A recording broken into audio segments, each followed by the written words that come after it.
Welcome to the Tech Egg. Don't get scrambled. Enjoy the video. You begin by identifying the polar rule r equals f of theta and the theta range you need. This determines where you plot. Next, make a table of theta values using a step like 5 to 15 degrees depending on detail. Smaller steps capture loops. Then compute r for each theta and mark radial distances on a prepared polar grid.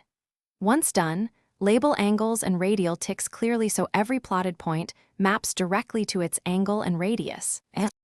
You now plot each theta and its computed radius on the polar grid, using light marks so you can adjust. If r is negative, add pi to the angle and use the positive radius. This flips the point correctly.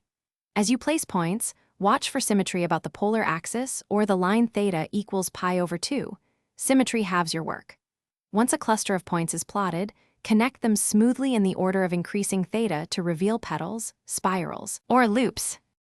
You finish by smoothing connections and refining sections with tight curvature using smaller angle steps.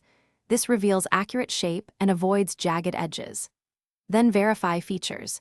Intercepts where r equals 0, maximum radii, and expected symmetry. These confirm correctness.